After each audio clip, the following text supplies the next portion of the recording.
Es muy probable de que ustedes hayan escuchado en más de algún momento la infortunada declaración: se hizo todo lo posible, pero no se logró el objetivo deseado. O incluso algunos de los padres decir: he hecho todo lo posible y solo me queda orar. Vamos, solo te queda orar. Como que si eso no fuera la herramienta principal. Incluso hay aquellos que llegan a exclamar: pero si Dios todo lo puede, sin embargo lo dejan como última instancia. Así le sucedió a la mujer con 12 años de hemorragia. Pero el Señor en verdad sí hizo todo lo posible para que tú y yo volviésemos a ser llamados hijos de Dios. Y esa es la razón por la cual el estudio de la lección de esta semana se ha titulado: ¿pero qué más pude hacer? Eso pregunta el Señor: ¿qué más puedo hacer?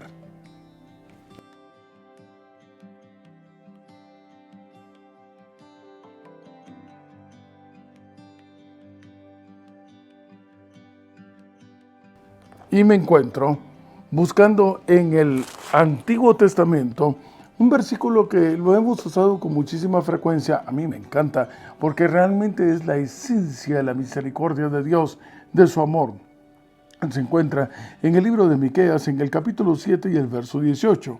Y la palabra de Dios dice: ¿y qué Dios como tú? ¿Dónde hay otro que llega al punto de perdonar la maldad y olvidar el pecado del remanente de su heredad?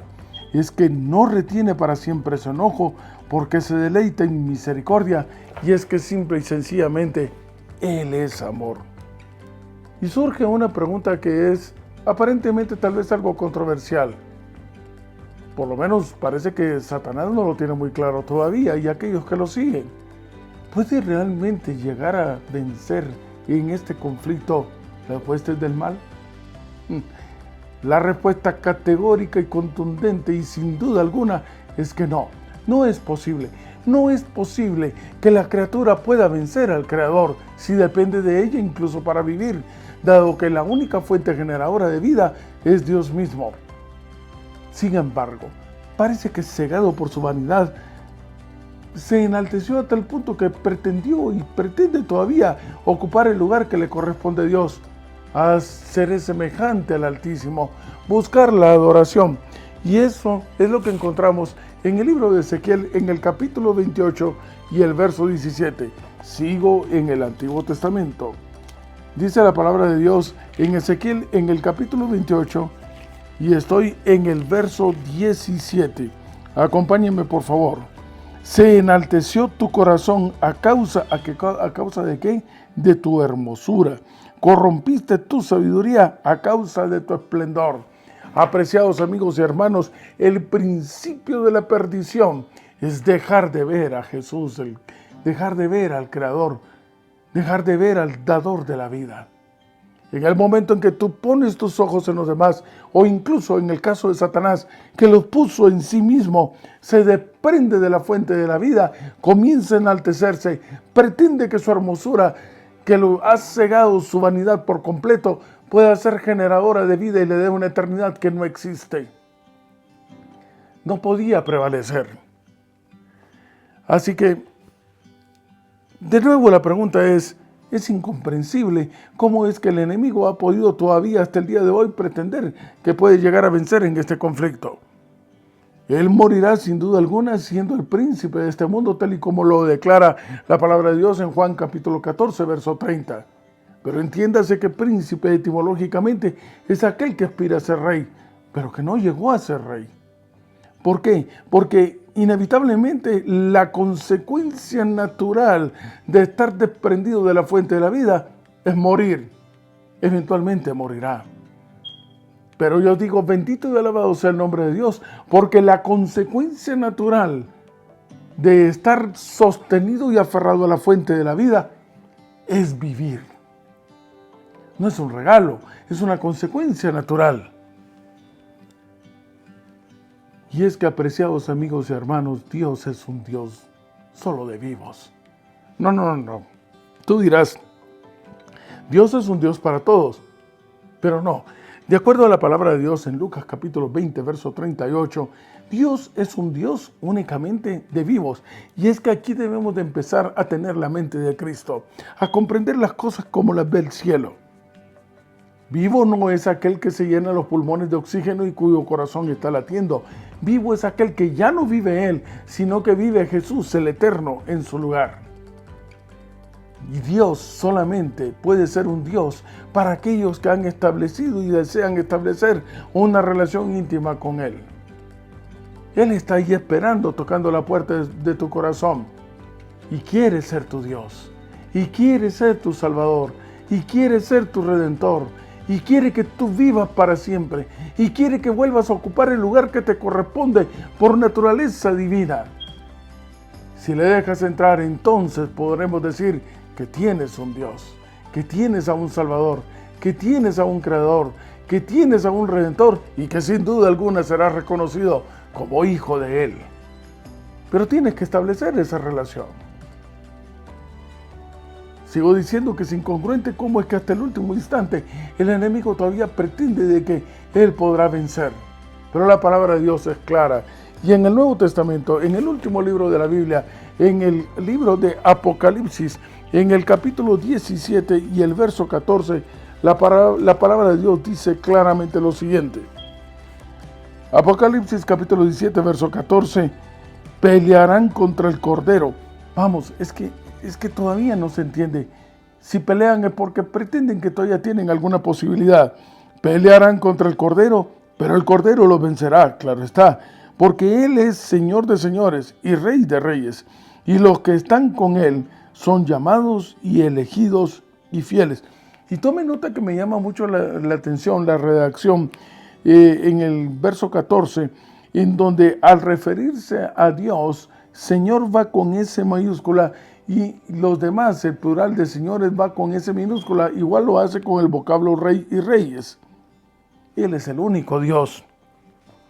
Ahora bien, si la derrota de Satanás se da de forma individual, vamos a aclarar este punto. Si bien es cierto, el conflicto finalmente quedará resuelto, la mesa quedará limpia cuando venga el Señor y lo que es, y volverá a ser cielos nuevos y tierra nueva, y entonces el mal llegará a su fin, porque al fin y al cabo esa es la consecuencia natural, y el bien pues prevalecerá para siempre, porque es también su consecuencia natural. Sin embargo, el verdadero Armagedón, el verdadero conflicto se resuelve de manera individual, porque son relaciones individuales, no son colectivas. Tú tienes una experiencia personal, o con Dios o con el enemigo, pero es una situación personal. Es la razón por la cual Él está tocando a la puerta del corazón, y allí tú tomas una decisión, sea para vida eterna o para muerte eterna, tal y como Elías lo planteó. Van a seguir a los Baales, de acuerdo, decídanse, vayan en pos de ellos y tengan la misma suerte de ellos. Pero si vas a decidirte por Jehová de los ejércitos, vamos, hazlo ya. Y entonces ven y ten también la misma suerte de aquellos que siguen al Cordero por donde quiera que va. Entre ellas, sin duda alguna, la vida eterna, no como un premio, insisto, sino que como una consecuencia. Ahora, ¿qué sucederá entonces con los impíos? Algunos dicen, Dios los destruirá, pero apreciados amigos y hermanos, va contra la naturaleza divina el vocablo destrucción. Y esa es la razón por la cual compartiré con ustedes un texto que yo creo que en más de alguna oportunidad tal vez ya lo hemos considerado. Se encuentra en un libro inspirado, Testimonios para la Iglesia, tomo 5. Dios no destruye a nadie. El pecador se destruye a sí mismo por medio de su propia impenitencia. Cuando una persona desatiende las invitaciones, reprensiones y amonestaciones del Espíritu Santo, su conciencia se cauteriza y al ser amonestado una vez más, se le hará más difícil obedecer que antes. Y sucesivamente ocurrirá lo mismo. La conciencia es la voz de Dios, la cual se escucha en medio de las pasiones humanas. Cuando se resiste, se contrista el Espíritu de Dios. La palabra del Señor dice en Malaquías capítulo 4, verso 1, que aquellos que no establecen una relación íntima con Dios, aunque estén respirando, prácticamente están muertos, son como estopa, son como basura, son inútiles. Ahora podemos entender por qué en Apocalipsis, en el capítulo 20 y el verso 9, en el fin de todas las cosas, al limpiar la mesa, al purificar, al poner en orden este mundo que está cayendo en el caos con que en el principio estuvo. Dice la palabra de Dios entonces en el verso 9, subieron sobre la anchura de la tierra, rodearon el campamento de los santos y la ciudad amada, y de Dios descendió fuego del cielo y los consumió. Una vez más, ¿qué consumió? Consumió la basura, la estopa. Son muertos vivientes, dirían algunos. Así que ya han tomado una decisión definitiva en contra del Señor, desprenderse de Él, de la fuente de la vida, pero para siempre. Así que Dios no destruye a nadie. Se reivindica sin duda alguna el nombre del Señor, que es su carácter, porque se ha esmerado tanto, al extremo incluso de mandar a su Hijo para que ocupara nuestro lugar, en el afán de que tú y yo volviésemos a ocupar el lugar que nos corresponde como hijos de Dios, que volviésemos a ser llamados y reconocidos como hijos del Creador. ¿Verdad? Que tiene razón entonces la palabra de Dios al decir que Dios como Él. Y sí, sin duda alguna, el texto que vamos a compartir a continuación dice esencialmente por qué se reivindica de nuevo que la forma de ser del Señor es toda amor. Y dice la pluma inspirada del conflicto de los siglos, un libro extraordinario escrito por Ellen G. de White. El gran conflicto ha terminado. Ya no hay más pecado ni pecadores. Todo el universo está purificado. La misma pulsación de armonía y de gozo late en toda la creación. Y de aquel que todo lo creó, manan vida, luz y contentamiento por toda la extensión del espacio infinito. Desde el átomo más imperceptible hasta el mundo más vasto, todas las cosas animadas e inanimadas declaran en su belleza sin mácula y en júbilo perfecto que Dios es amor. Y yo digo, bendito y alabado sea el nombre del Señor.